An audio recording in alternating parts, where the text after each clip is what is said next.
In today's video, I'm going to be showing you everything you need to know about open voice triads. Enjoy!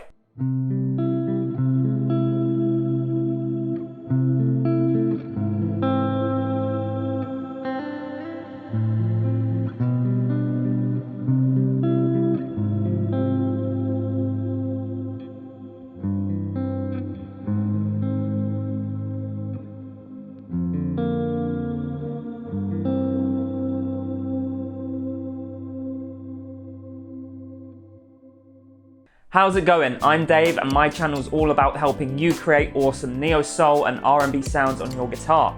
If you're new here and that sounds like your kind of thing, make sure you click that subscribe button and you hit the notification bell so that you're notified every single time I release a new video. So in today's video, we're going to be talking about open voice triads. Now this is going to be a long one and you will want to take notes and come back to this video periodically because this isn't just something you can learn in one day. Now before we get started, if you want to download the tab for what you just heard and you want diagrams for all of the open voicings we talk about in today's lesson, they're down in the description at my Patreon page, so you can go and download them there. So what is an open voice triad? Well, it's quite a simple concept. All we're going to do is we're going to take a triad, for example, C major, and it doesn't matter which inversion it is, we just take the second note, the note in the middle, and we can drop that down by an octave. So if I take this triad here and drop this middle note down an octave, we get an open voice triad. And you could also raise the middle note by an octave, so you could get this sound as well. Okay, so we're just taking the middle note of a triad and either raising it by an octave or lowering it by an octave. So we're going to be covering major, minor, augmented and diminished triads in this video. And the first thing we're going to do is major triads. So we're going to do this in C. First of all, root position, 8th fret of the low E string, 5th fret of the D string, and 9th fret of the G string. We get this nice sound. Then the next shape is going to be shifting up 4 frets from the lowest note, so up to the 12th fret, okay? And then we're going to play 12 on the low E, 10 on the D, and 12 on the G. And then we move up 3 frets, so 12, 13, 14, 15, up to the 15th fret. We're going to drop this down an octave because all of the notes are above the 12th fret, so we can play them down here. And we're going to play 3 on the low E string, 2 on the D string, and 5 on the G string.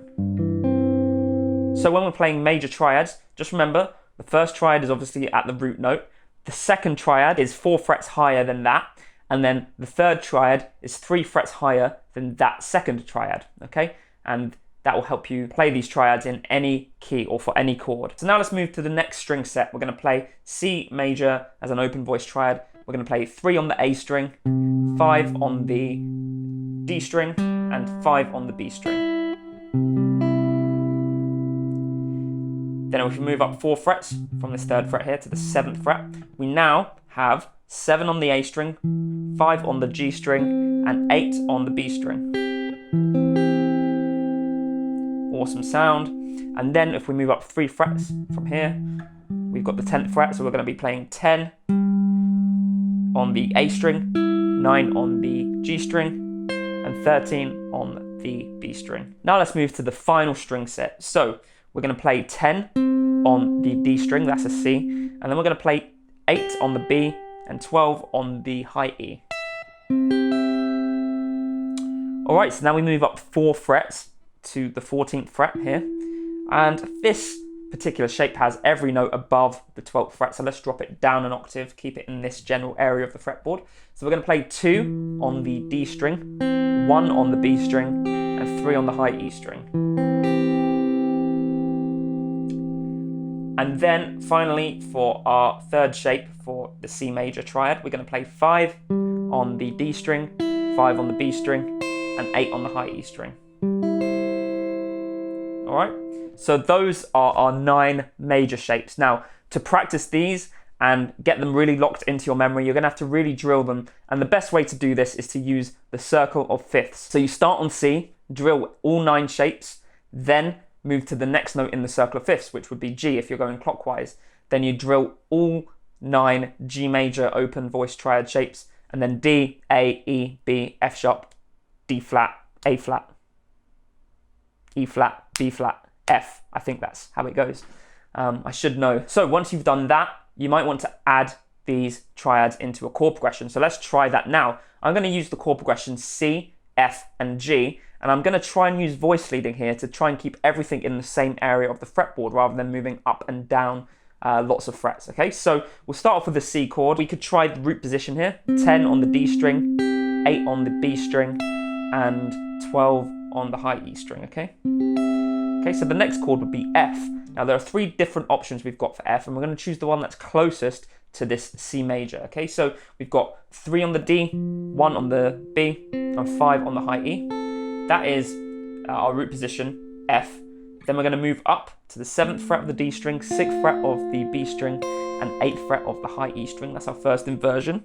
And then we've also got 10 on the D, 10 on the B, and 13 on the high E.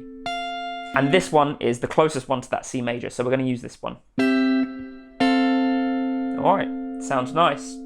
And then we've got G to add into the chord progression. So let's take a look at the G shapes. So we've got 5 on the D, 3 on the B, and 7 on the high E. Then if we move up 4 frets, we've got 9 on the D, 8 on the B, and 10 on the high E. That's a nice shape.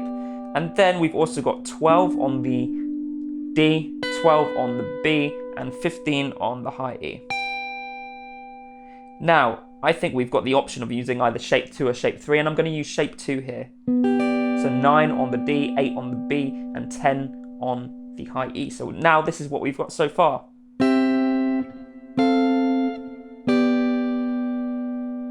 So we're going to develop this chord progression a little bit more with the minor, diminished, and augmented triad shapes that we learn later in the video. Let's move on to minor triad shapes now. So again, we're going to use C as the root note. So let's take a look at our root position shape. Okay, so we're going to play 8 on the low E, 5 on the D, and 8 on the G string. Very dark sound there. Then if we move up 3 frets this time to get to the 3rd, because it's a minor 3rd, and this is our first inversion shape, we're going to play 11 on the low E, 10 on the D, and 12 on the G. And then what we've got to do is move up 4 frets to get to the 5th, which would be where our second inversion starts. So 1, 2, 3, 4, that's the 15th fret.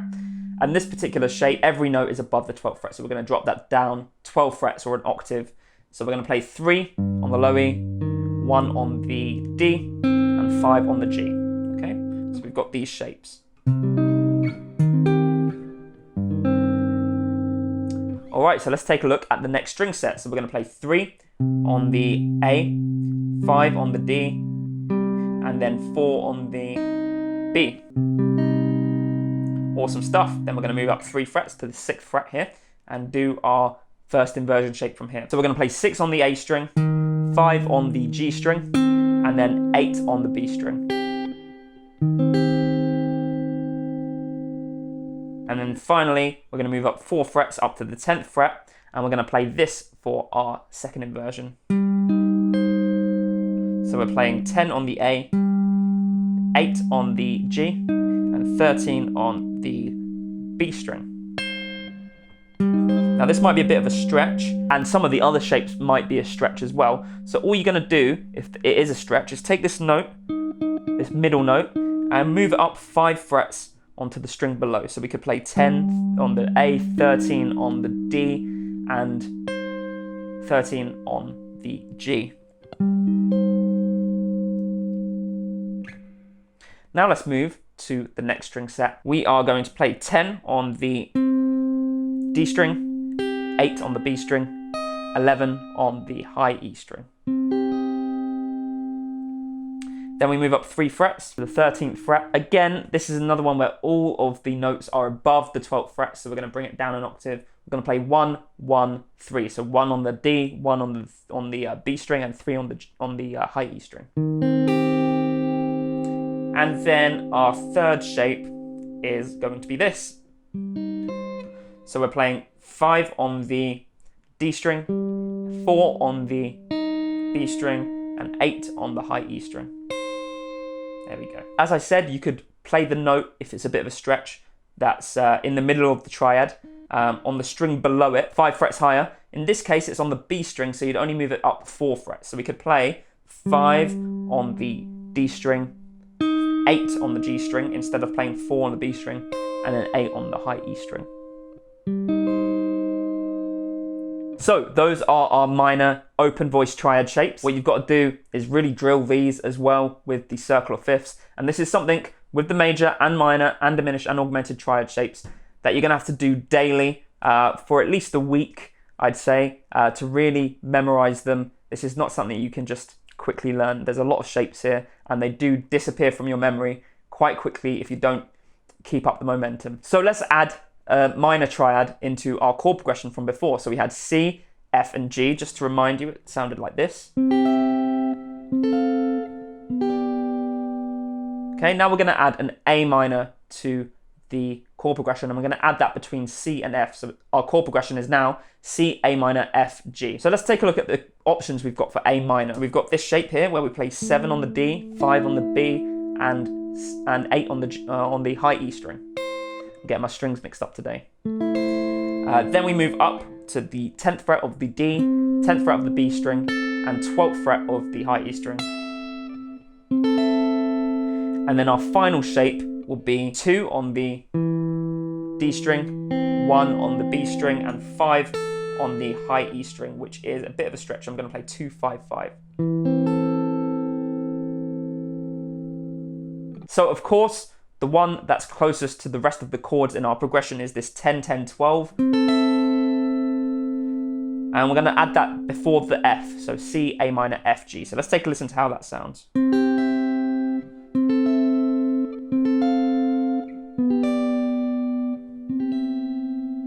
So now let's move on to the diminished triads. So diminished chords are really, really useful in your chord progressions as a passing chord. If you don't know how to use diminished chords, check out this video here and you'll learn all about how to use them and where to use them in your chord progressions once you've learned these shapes. So let's take a look at the shapes. So we're going to use a C diminished chord, C root, as usual. We're going to be playing 8 on the low E string, 9 on the A string, and 8 on the G string. Okay, then we move up 3 frets to get to the first inversion. So we're playing 11 on the low E, 10 on the D, and 11 on the G string. That's our first inversion. Then to get to the second inversion, we're going to go up 3 frets again. 1, 2, 3, 14th fret of the low E string. And again, this shape has all the notes above the 12th fret, so we're going to drop it down an octave. And this shape is 2 on the low E string, 1 on the D string, and 1 on the B string. Alright, so let's look at the next string set. So we're going to play 3 on the on the A string, 4 on the D string, and 4 on the G string, the B string. Keep getting my strings mixed up today. Right, there we go. So now let's move on to the first inversion. So that's up 3 frets, so that's the 6th fret. We're going to play 6 on the A string, 5 on the G string, and 7 on the B string. And then we're going to do that shape again we did at the lower string set. We're going to play 9 on the A string, 8 on the G string, and 8 on the high E string. Now let's look at the next string set. 10 on the D string, 11 on the G string, and 11 on the high E string. That's our root position. First inversion is just 3 frets higher, so the 13th fret, but we're going to bring it down an octave as we usually do. So it's going to be 1 on the D, 1 on the B, and 2 on the high E string. And then finally, our second inversion shape is going to be 4 on the D string, 4 on the B string, and 8 on the high E string. Okay, so we've got...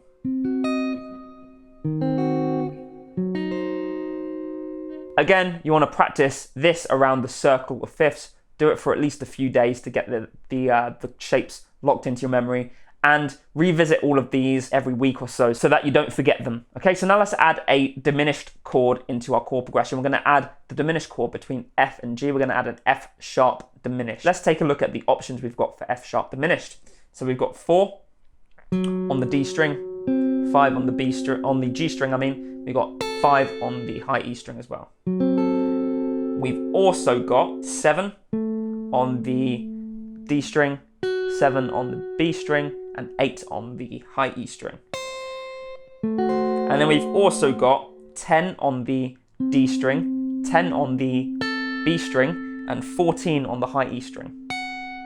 Okay. With our chord progression that we've got so far, probably this last one would be the closest to all the other chords because we're just going like this. But it probably wouldn't work going back into the G chord. So I'm going to use this 7-7-8 shape, leading into the G. So now we've got C, A minor, F, F sharp diminished, and then G. And that sounds really awesome. We can resolve back on C. Finally, let's take a look at our augmented shapes. Now, the augmented shapes are really, really easy to remember because they're a symmetrical triad shape, which means basically that all the inversions are going to be exactly the same shape on each string set. Let's take a look. So for C augmented, we're going to play 8 on the low E string, 6 on the D string, and 9 on the G string.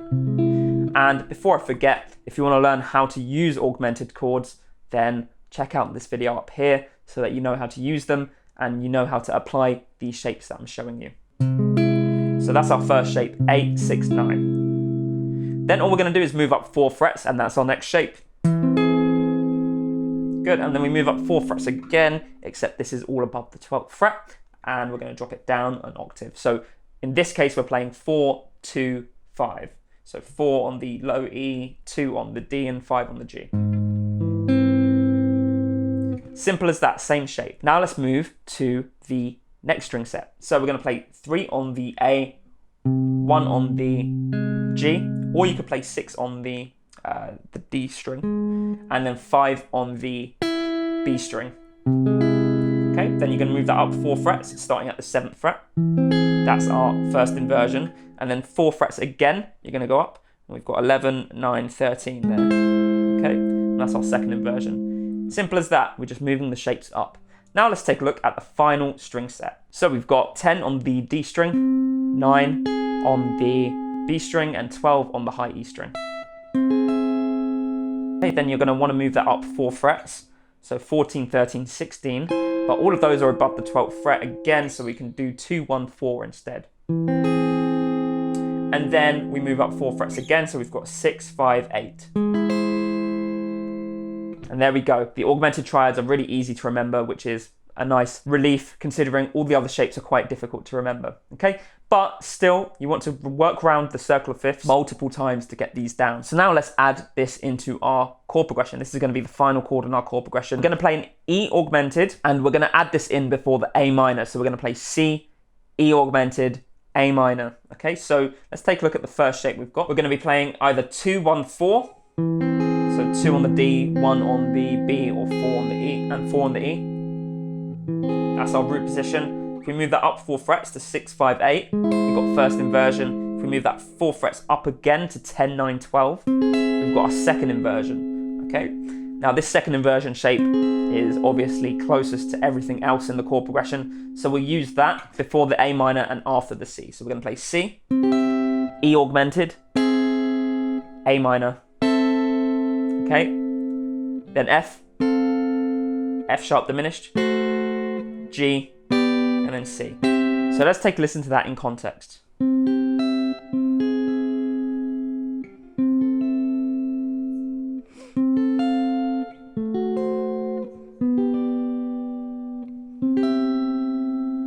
Awesome, and then you can get more creative and start adding melodies in between your chords, and maybe using other different types of triads and voicings for your chords to really vary up whatever it is that you're playing. Now, I've got another little trick for you to do to help you really get these triads down. I want you to take a few songs that you listen to on a regular basis, find the chord progression either by working it out by ear or by finding whatever the chords are online, and then use open voiced triads to create an arrangement for those pieces. That will really, really ingrain the knowledge That is it for today. I hope you enjoyed the lesson. If you did, I'd appreciate you clicking like and subscribing to the channel if you haven't done so already. Let me know what you thought in the comments. Do you have any other video suggestions? I'd love to hear them. And also consider supporting me at Patreon. That really goes a long way. And the tiers start at as little as $2 per month. I also have a book called Chord Charisma that I've written, which is available at Patreon, but the first 2 chapters are available for free. So the link is in the description for those first 2 chapters. And those first 2 chapters are going to show you how to write a simple chord progression, but then expand that chord progression into something that sounds a lot jazzier and more sophisticated with the use of chord extensions like 9ths, 11ths and 13ths. Definitely check that out if that's your kind of thing. And if you've got that far and not done anything that I've just told you, make sure you watch this video here because you're going to learn a whole lot more and I'm sure you'll enjoy it.